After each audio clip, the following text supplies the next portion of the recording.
جمعہ کے بارے میں۔ سورۃ جمعہ جو ہے یہ مدنی صورت ہے، یعنی ہجرت مدینہ سے کے بعد نازل ہوئی۔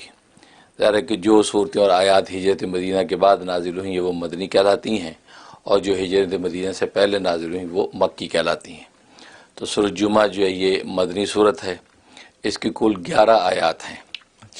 اور اس میں اللہ تبارک و تعالی نے سرکار دو عالم صلی اللہ علیہ وسلم کی نبوت کی صداقت بیان کی ہے۔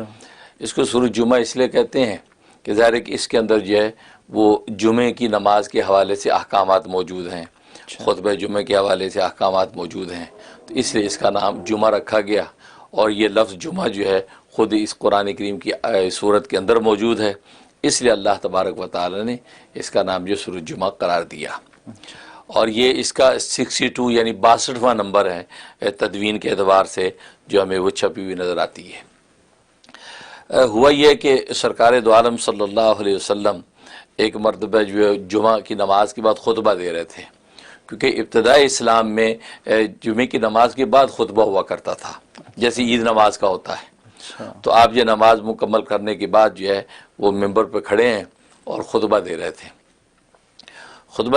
تو اچانک کیا ہوا کہ باہر جو ہے نقارہ بجا، کیونکہ تجارتی قافلے جو ہے مختلف علاقوں سے، یمن سے، شام سے آیا کرتے تھے، تو نقارہ بجاتے تھے اور اعلان عام ہوتا تھا بھی مال آیا، بھی آ جاؤ لے لو۔ اب وہ حضرت صلی اللہ علیہ وسلم خطبہ دے رہے، ممبر پہ کھڑے ہیں اور صحابہ اکرام رضوان اللہ علیہ مجمعین بیٹھے ہیں۔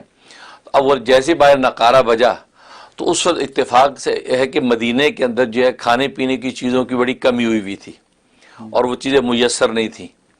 اب یہ ایک جب قافلہ آیا اس نے نقارہ بجایا کہ بھی کھانے پینے اشیاء خوردنوش آ گئی، بھائی آ جاؤ۔ اب یہ سنا تو جو صحابہ بیٹھے تھے وہ سارے، جو ایک رسم بنی ہوئی تھی نقارہ بجتا لوگ دوڑتے تھے خریدنے، وہ سارے اٹھ کے بھاگ گئے۔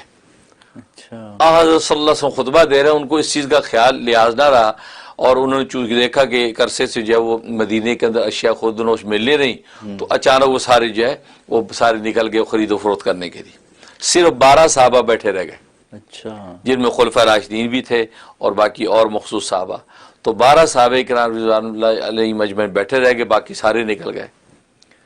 اس پر اللہ تبارک و تعالی نے یہ آیات نازل فرما دی کہ وَإِذَا رَأَوْا تِجَارَةً أَوْ لَهْوًا انفضوا وَتَرَكُوكَ قَائِمًا، کہ جب یہ کہ دیکھو کوئی تجارت ہو رہی ہے یا کوئی کھیل تماشا ہے تو تم سارے چھوڑ کے بھاگ لیے، اور تمہیں اکیلا کھڑے ترکوکا قائم، پیغمبر آپ کو اکیلے کھڑے چھوڑ کے چلے گئے۔ تو یہ فرمایا، تو پھر نبی پاک صلی اللہ علیہ وسلم ان 12 صحابہ کو جو بیٹھے رہ گئے تھے ان کو ارشاد فرمایا کہ تمہاری وجہ سے اللہ تبارک و تعالی نے ان کے پیچھے وہ آگ نہیں دوڑا دی کہ اگر وہ آگ ان کے پیچھے دوڑ جاتی تو ان کا کچھ بھی نہ رہتا۔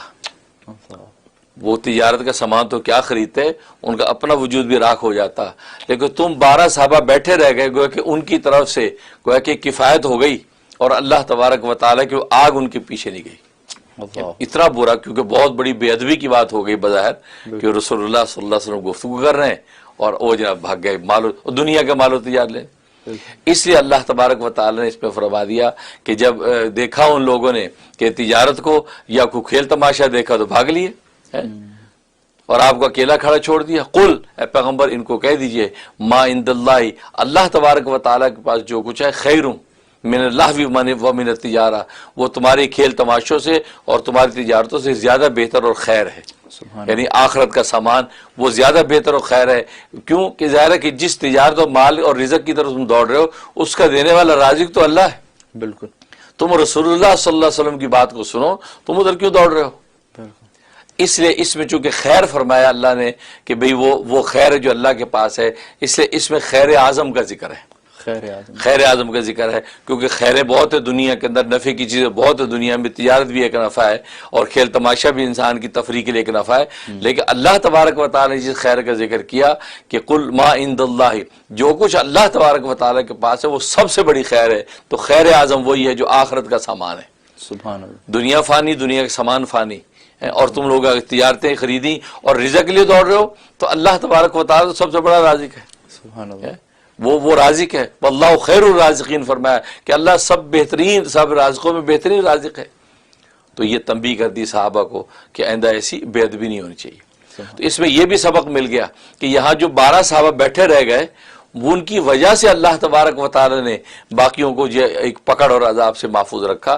تو معلوم یہ ہوا کہ اہل ایمان بھی اگر کچھ لوگ بھی اللہ تبارک و تعالی کی طرف سچے تعلق کے ساتھ اور رسول اللہ صلی اللہ علیہ وسلم کی اتباع میں سچے ہوں، صادق ہوں، تو باقی امت پر بھی ان کی وجہ سے رحم ہو جاتا ہے. سبحان اللہ. ہاں، اللہ کا غضب ٹھنڈا ہو جاتا ہے. بہت. ہاں، اگر ساری امت ہی جب بگڑ جائے تو پھر تو رحم کی کوئی صورت نہیں ہے.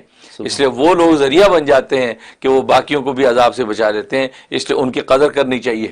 سبحان اللہ. وہ قدر کے قابل ہے کہ ان کی وجہ سے ہم عذاب سے بچ گئے. چلو یار، آپ اللہ کی طرف رسول اللہ کی طرف سچے تعلق سے بیٹھے ہیں. سبحان اللہ. تو یہ حقیقت اس میں بیان ہوئی.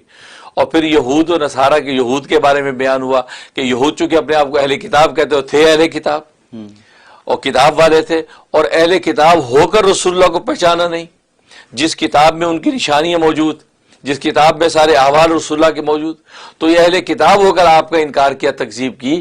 تو اللہ تبارک و تعالی نے ان کے بارے میں کہا کہ تمہاری مثال تو پھر ایسی ہے جیسے گدھے کے اوپر کتابیں لاد دی جائیں. گدھے جو کتابیں جا رہے اس زمانے میں گدھے ہی ایک ایسی جو وہ آمد و رفت کی چیز تھی، تو اس کے اوپر کتابیں لاد کے ادھر سے ادھر گدھا لے کے جا رہا ہے. تو لے کے گدھا عالم فاضل نہیں ہو گیا. فرمایا تم نے تو وہی مثال قائم کر دی کہ تمہارے اوپر گدھے کی طرح کتابیں لدی ہوئی ہیں. ان کتابوں کے اندر جو علوم و معارف ہیں اس سے تم نے نفع حاصل نہیں کیا کہ ان علوم و معارف کو دیکھتے تو رسول اللہ کو پہچان کر ایمان لے آتے. لیکن تم نے جو ہے اناد کی وجہ سے، حسد کی وجہ سے آپ پر ایمان نہیں قبول کیا اور آپ کی نبوت کی صداقت کو تسلیم نہیں کیا. تو تمہاری مثال اس گدھوں جیسی ہے کہ تمہارے اوپر بھی کتابیں لدی ہوئی ہیں، اندر کو علوم ہے، سب خبر ہے، لیکن عمل نہیں ہے. اس سے تمہاری مثال وہ دی. تو اس کی تنبیہ کی. تو گویا کہ رسول اللہ صلی اللہ علیہ وسلم کی جو ہے وہ صداقت ثابت فرمائی. اور پھر یہ حقیقت بیان کی کہ تم تو رسول اللہ کے زمانے میں ہو کر، یہود ان کے زمانے میں ہو کر نفع حاصل نہ کر سکے، لیکن امت میں بعد میں ایک ایسا زمانہ آئے گا کہ ان لوگوں نے نہ صحابہ سے ملاقات کی، نہ نبی کو دیکھا، تو وہ رسول اللہ کے علوم ہمارے سے وہ فائدہ حاصل کر لیں گے کہ اس صدیقین میں شامل ہو جائیں گے. سبحان اللہ. اس لیے کہا وآخرین منہم لما یلحقوا بہم، کہ بعد میں آنے والے بہت سے ایسے لوگ ہیں کہ جو ابھی صحابہ سے ملے نہیں ہیں. فرمایا کہ ان کے اندر بھی رسول اللہ صلی اللہ علیہ وسلم کا فیض پہنچے گا. وہ رسول اللہ صلی اللہ علیہ وسلم کو بغیر دیکھے ایسا پہچانیں گے کہ دل و جان سے رسول اللہ کی اتباع کریں گے اور ان کے علوم و معارف کو آگے بڑھائیں گے. لہذا یہ عجم جو پھر جو قوتیں تھیں اور عجم جو سلطنتیں تھیں، یا سمرقند و بخارا، یا یہی وجہ کہ پھر یہ سمرقند و بخارا کے اندر فیض پھیلا. پھر یہ ائمہ فقہ پیدا ہوئے، امام اعظم ابو حنیفہ، امام مالک، امام شافعی، امام احمد بن حنبل، امام بخاری، امام ترمذی، امام مسلم. یہ پورے جو سب عجمی ہیں، سب عجم. ان میں سے جو 3 عربی ہیں وہ فقہ کے 3 امام، باقی امام اعظم جو سب سے اعظم بنے وہ عجمی. باقی سیاستہ کے سارے محدثین سب کے سب عجمی.